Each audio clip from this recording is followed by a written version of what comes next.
Hello everyone, welcome back to my channel. আশা করি তোমরা সবাই খুব ভালো আছো। দেখো আমিও বেশ ভালো আছি, সুস্থ আছি।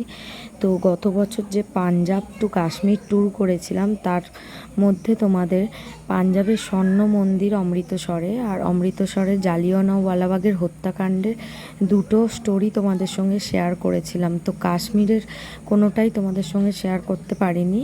তো চলো আজকেরে জম্মু থেকে স্টার্ট করছি এই ব্লগটা। তো চলো দেখতে থাকো পুরো ব্লগটা, আশা করি তোমাদের সকলের খুব ভালো লাগবে। তো চলো দেখো, এখন আমরা জম্মুর দিকে রওনা দিচ্ছি। তো গাড়িতে থেকে যতটা পেরেছি ক্যামেরা বন্দি করেছি, ঠিক ততটাই তোমাদের সঙ্গে শেয়ার করছি। তো চলো দেখো, পাহাড়ের চার সাইড দিয়ে দেখো মানে পাহাড় কেটে কেটে যে রাস্তা, তো রাস্তার মানে ধার দিয়ে গাড়ি যাচ্ছে, ওই গাড়ি থেকেই আমি ছবিগুলো তুলেছি সব। তো ততটাই তোমাদের সঙ্গে শেয়ার করছি। তো দেখো কতটা সুন্দর একটা দৃশ্য, মানে যারা গিয়েছো তারা নিশ্চয়ই জানো যে কাশ্মীরকে আমরা ভূস্বর্গ বলি।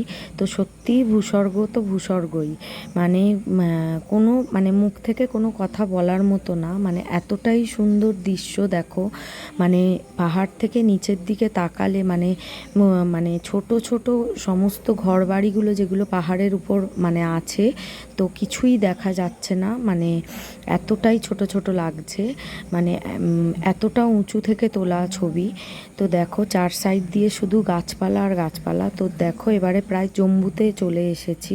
তো জম্মুতে আমরা পৌঁছেছিলাম প্রায় 4:30-5টা নাগাদ বিকাল। তো সেই জম্মুর বিকালের মানে প্রাকৃতিক সৌন্দর্যটা দেখো তোমরা কতটা সুন্দর, মানে উঁচু উঁচু পাহাড়।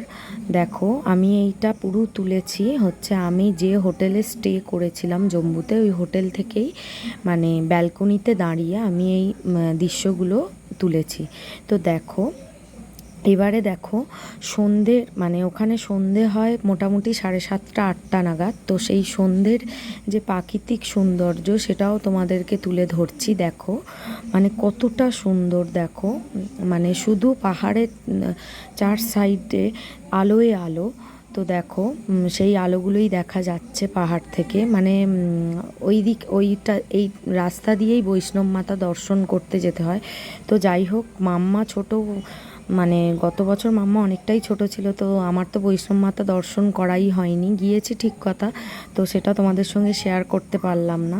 তো চলো এবারে পরের দিন আমরা বেরিয়ে পড়েছিলাম কাশ্মীরের গুলমার্গের ছবিগুলো তোমরা দেখো। গুলমার্গের যে দৃশ্য, চারিদিক মানে বরফে ঢাকা। তো গুলমার্গে গিয়ে যতটা ক্যামেরা বন্দি করেছি ততটাই তোমাদের সঙ্গে শেয়ার করছি। তো চলো দেখো, গুলমার্গে গিয়েছিলাম, গুলমার্গের যে প্রাকৃতিক সৌন্দর্যটা মানে কতটা সুন্দর। দেখো চারিদিক শুধু বরফে ঢাকা। আর আমরা এই ট্যুরটা করেছিলাম মানে গত বছর মার্চ মাস নাগাদ।